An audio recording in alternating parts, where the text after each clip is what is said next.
मुझे लग रहा है ना आप सब लोगों ने फॉर्म भर दिया होगा, है ना? मतलब जैसे कि मैंने पहले बता रखा था, आरआरबी की एनटीपीसी कह लो, आरआरबी एएलपी कह लो, आरआरबी इंजीनियरिंग वाला कह लो, आरआरबी टेक्नीशियन कह लो, आरआरबी ग्रुप डी कह लो, चाहे जो कहे वो कह लो, आपकी मर्ज़ी। बट अभी देखो ना, ये जो अभी हवा चल रही है वो आरआरबी, एनटीपीसी, एएलपी और 10+2 वाले। एएलपी मतलब देखो non technical popular category exam है ये, है ना? नॉन टेक्निशियल वाला है। इसमें 10+2 वाले एलिजिबल हैं और 10+2+3 वाले भी एलिजिबल हैं, है ना? दोनों लोग के लिए फॉर्म आ चुका है।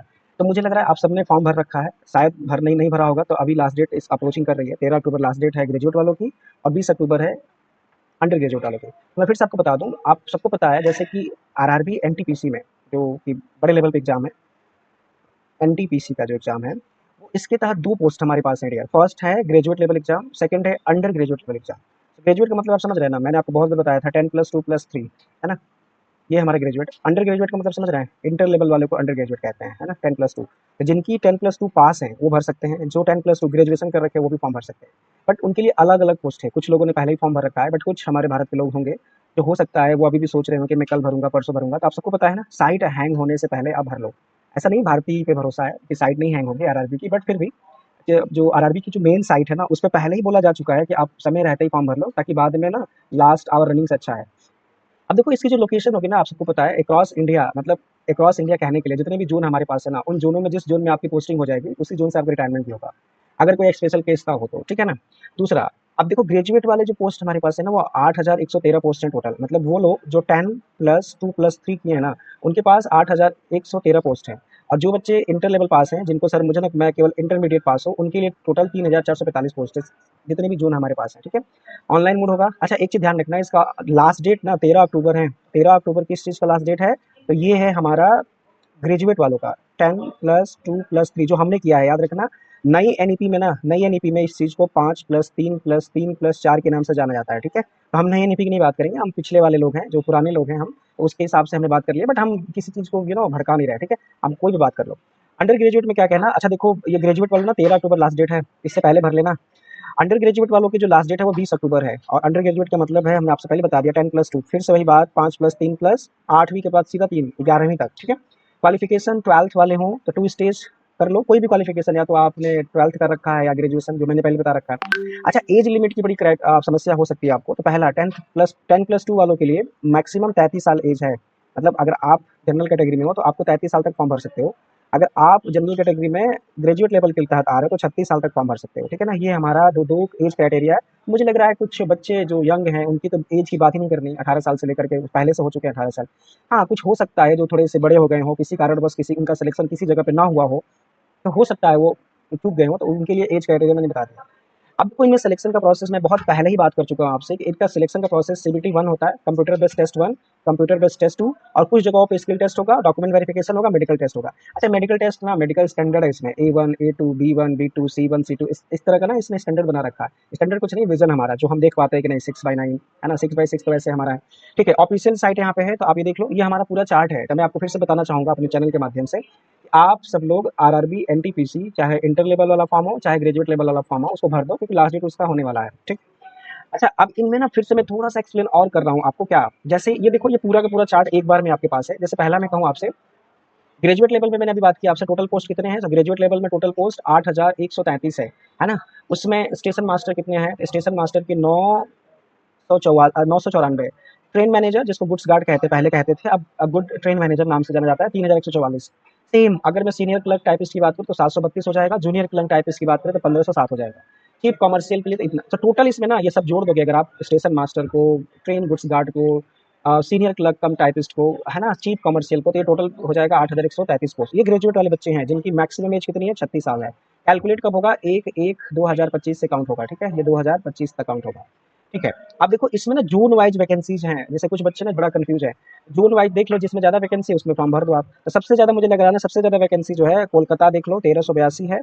और किसमें है? 827 मुंबई में है ना? 516 ये हमारे गुवाहाटी में है, गोरखपुर है, चेन्नई है, चंडीगढ़ है, बिलासपुर है, भुवनेश्वर है, भोपाल है, बेंगलुरु, अजमेर है, अहमदाबाद है, मुंबई है, मालदा, प्रयागराज, पटना। ये सब हमारे जोन वाइज वैकेंसी दे रखा है। आप एक बार स्क्रीनशॉट लेकर के इसको रोक के देख सकते हो, ठीक है? ये हमारा जितने भी जोन्स हमारे पास है, तिरुवनंतपुरम है, सिलीगुड़ी है, सिकंदराबाद, रांची, जितने भी हमारे पास जोन है उन सब में वैकेंसीज दे रखा है। और टोटल वैकेंसी याद रखना, ये टोटल मिलके कितने बनेंगे ग्रेजुएट वाले? 8,113 अभी तक आरआरबी का यही है, ठीक है? अब बात करते हैं 10+2 वालों की। सो 10+2 वालों की टोटल भर्ती जो है 3445 है, जो हमने पहले बता रखा। अच्छा, दोनों मिला करके ना आरआरबी के तहत इस बार 11,558 पोस्ट हमारे पास बने हैं लगभग, है ना। देखो इसमें कमर्शियल कम क्लर्क टीसी, जिसको टीसी कहते हैं, वो 2022 पोस्ट है हमारे पास। ट्रेन क्लर्क टीसी दूसरे वाले वो 72 है। अकाउंटेंट वाले 361 हैं। Junior clerk 961। अच्छा, इसमें ना केवल ग्रेजुएट लेवल चाहिए, इंटर लेवल चाहिए, not graduate level, inter level. और अगर आप कैटेगरी में आते हो तो केवल पास होना चाहिए। इसमें परसेंटेज लगा रखा है 50% होना चाहिए। कुछ बच्चे हो सकता है कि हमारे गांव वाले भाई साहब लोग हों, तो उनके मार्क्स कम हो इंटर लेवल में, तो केवल SC ST में अगर आप आते हो तो आपको केवल पास होना चाहिए। ठीक है, ठीक है। तो ये हमारे जोन वाइज यहाँ पे भर्ती दे रखा है, आप देख सकते हो। अहमदाबाद में कितने पोस्ट हैं, अजमेर में कितने हैं, बेंगलुरु में, भोपाल में, भुवनेश्वर में, बिलासपुर, छत्तीसगढ़, चंडीगढ़, छत्तीसगढ़ भी, छत्तीसगढ़ दूसरा है, चंडीगढ़ है, चेन्नई, गोरखपुर, गुवाहाटी, जम्मू एंड कश्मीर एंड कोलकाता। ये हमारी भर्तियों का डिटेल है। ओके। अच्छा, इसके बाद ना मैं आपसे पहले बताया था कि टोटल कितने, तो अलग अलग शब्दों में अगर आप देखना चाहो बड़े स्क्रीन पर, तो यह है goods train manager, chief commercial, senior cum junior assistant, station master. ये टोटल हमारे 8113 पोस्ट है, जो हमने पहले बात कर रखा है। ये सब पोस्ट जो है 10+2+3 वालों के लिए। लास्ट डेट 13 अक्टूबर है, याद रखना। ठीक है।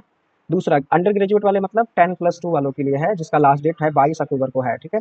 और ये इसमें टोटल भर्ती जो है 3445 है। ठीक है। ये कैसे सिलेक्शन होगा, तो अगर आपको ट्रेन मैनेजर बनना है तो CBT 1 देना पड़ेगा और CBT 2 याद रखना। कंप्यूटर बेस्ड टेस्ट 1 होगा, फिर कंप्यूटर बेस्ड टेस्ट 2 होगा। सीनियर क्लर्क टाइपिस्ट के लिए CBT 1 CBT 2, इसके बाद टाइपिंग टेस्ट हो जाएगा। फॉर्म भरते समय बड़ी केयरफुली से फॉर्म भरना आप। ठीक है।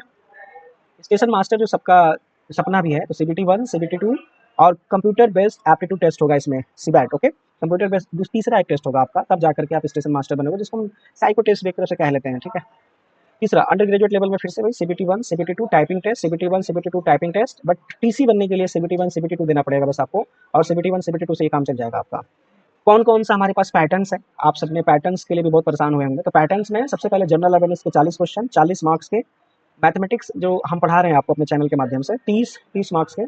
General intelligence and reasoning 30 question 30 marks के। टोटल 100 क्वेश्चन होंगे 100 मार्क्स के। 90 मिनट का मतलब पता है क्या होता है, एक 1.5 आवर, 1.5 घंटे में आपको 100 क्वेश्चन करने हैं और 100 मार्क्स के। ये आपका पैटर्न है। क्या होता है जनरल अवेयरनेस, क्या होता है मैथमेटिक्स, क्या होता है जनरल इंटेलिजेंस, हम आपको बताएंगे। जनरल अवेयरनेस सेम CBT 2 में क्या होगा, जनरल अवेयरनेस 50 क्वेश्चन हो जाएंगे, मैथमेटिक्स के 35 हो जाएंगे, जनरल इंटेलिजेंस के 35 हो जाएंगे। टोटल 120 क्वेश्चन 120 मार्क्स के 90 मिनट। सेम याद रखना, प्री वाला जो CBT 1 था 1.5 आवर में 100 क्वेश्चन कराया, फिर जाके तुरंत लेवल बढ़ा दिया। ये हमारा पैटर्न है। अब ये हमारे पैटर्न्स की वो लाइन्स हैं। पहला ये मैथमेटिक्स के सेक्शन में कौन कहाँ से पेपर आता है, ठीक है, ये हमारे पैटर्न का पेपर है। दूसरा ये हमारा जनरल इंटेलिजेंस के जो लेवल्स है, जो हमने पहले बात कर रखा आपसे। दूसरा जनरल अवेयरनेस के क्वेश्चन कौन से आते हैं। आपके दिमाग में एक बात चल रही है, प्रीवियस ईयर कट ऑफ कितना है sir. Previous year cut off देख लो, सबसे ज़्यादा कट ऑफ मुझे लग रहा है, सबसे ज़्यादा कहीं गया है। देखो 82 दिख रहा है चंडीगढ़। चंडीगढ़ आप सबको पता है यूटी है, तो चंडीगढ़ में सबसे ज़्यादा गया है। उसके बाद आप फिर से ढूंढ लो, 79 यहाँ पे दिख रहा है मुझे, ये कोलकाता का गया है। 79 तिरुवनंतपुरम में, ये भी सबसे ज़्यादा गया है। तो ये सब हमारे हाइट वाले कट ऑफ है। ये हमारे प्रीवियस ईयर कट ऑफ है। तो इस कट ऑफ को मद्देनजर रखते हुए आप फॉर्म भरना। ठीक है। तो मेरा वीडियो बनाने का बस यही उद्देश्य था कि आप जब फॉर्म भरें तो इन कट ऑफों को ध्यान रखना अपने माइंड में। ठीक है। चलो अगला, ये हमारे पास स्टैंडर्ड जो हम बात कर रहे थे आपसे, थोड़ा सा स्टैंडर्ड, ज़्यादा नहीं है, फिर भी थोड़ा सा स्टैंडर्ड है। ये B2 standard, A2 C2 C2। किस में क्या चाहिए, अगर आपको ट्रेन मैनेजर बनना है तो आपका A2 स्टैंडर्ड होना चाहिए। अब स्टैंडर्ड पे क्या होता है हम बता देंगे। स्टेशन मास्टर बनने के लिए आपके पास A2 स्टैंडर्ड मेडिकल सर्टिफिकेट होना चाहिए, जो रेलवे खुद करा लेगी, आपको चिंता करने की जरूरत नहीं है। ठीक है। कमर्शियल कम टिकट सुपरवाइजर बनना है तो B2 स्टैंडर्ड होगा। तो ये स्टैंडर्ड है, मैं इस स्टैंडर्ड पे स्पेशल करके एक वीडियो बनाऊंगा, आप उसको देख लेना। तब तक के लिए धन्यवाद, थैंक यू यार। इसको सब्सक्राइब जरूर कर देना और शेयर कर दिया करो ग्रुप में, है ना। धन्यवाद आप सबका, धन्यवाद।